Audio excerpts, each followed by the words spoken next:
So one more question from time and work from the same book, the question number 34. The question is, A can do a piece of work in 8 days which B can destroy in 3 days. A has worked for 6 days during the last 2 days of which B has been destroying.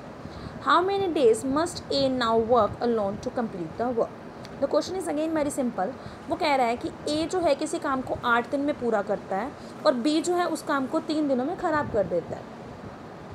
ए ने अगर 6 दिनों के लिए काम किया हो और B ने लास्ट 2 डेज़ में उस काम को ख़राब कर दिया हो, तो बताओ अब ए को कितने दिन और काम करना पड़ेगा उस काम को कंप्लीट करने के लिए. आई होप क्वेश्चन क्लियर हो गया होगा. तो क्वेश्चन में दिया गया है ए जो है एक काम को 8 दिन में करता है, बी जो है उस काम को 3 डेज़ में डिस्ट्रॉय कर देता है. तो मैंने यहाँ से ए का 1 डे का वर्क निकाल लिया. अगेन द सेम कंसेप्ट मैंने आपको पिछली वीडियो में इसको समझाया भी था कि डे से वर्क एंड वर्क से डे हम किस तरह से जाते हैं. जैसे मैंने एग्जांपल दी थी पिछली वीडियो में, मैं यहाँ पे भी दे देती हूँ. अगर किसी बुक को जिसमें 10 पेज हैं, 10 पेजेस की कोई बुक है, मैं 5 दिनों में पढ़ती हूँ, तो ऑन एवरेज मैं एक दिन में कितने पेजेस पढ़ रही हूँ? दैट मीन्स ऑन एवरेज एक दिन में मैं 10 डिवाइडेड बाई 5 2 पेजेस पढ़ रही हूँ. तो ये 2 कैसे आया? 2 कैसे आया?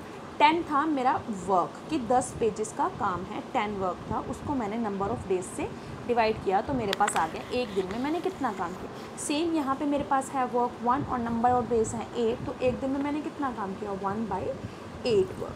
तो बी ने डिस्ट्रक्शन कितनी की एक दिन में? Again the same using the same concept 1/3 work. अब ए ने कितना दिनों के लिए काम किया? मुझे क्वेश्चन में दिया गया ए ने 6 दिनों के लिए काम किया जिसको बी ने 2 दिनों में ख़राब कर दिया. अगर ए एक दिन में 1/8 वर्क करता है तो ए 6 दिनों में कितना काम करेगा?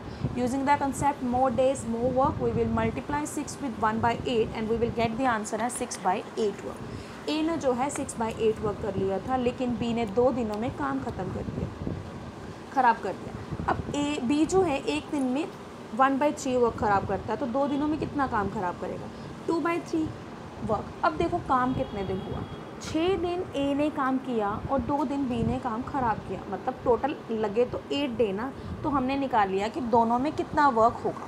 वैसे तो टोटल वर्क डन के लिए हम प्लस करते हैं, but in this example total work done minus होगा बिकॉज ए जितना काम करता जा रहा है बी उसका काम ख़राब करता जा रहा है, मतलब टोटल काम कम हो रहा है. That's why you we have minus the a work with bees destruction.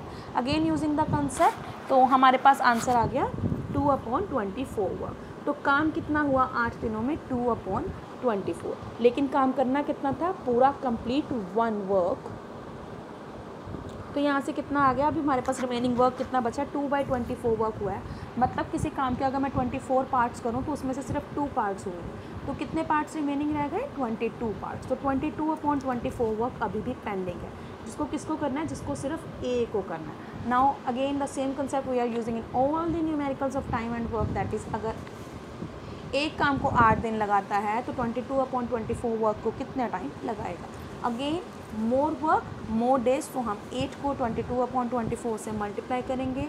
We will get the answer as 22/3 days, यानी 7 कंप्लीट एंड थर्ड जो 8 डे है उसका 1/3 पार्ट जो है वो लगाएगा, तब जाके जो इतना काम है वो कंप्लीट हो पाएगा. ये है रिमेनिंग वर्क कितने दिनों में कंप्लीट हो पाएगा. तो आई होप आपको ये क्वेश्चन समझ में आया होगा. Will be back with the new questions from time and work.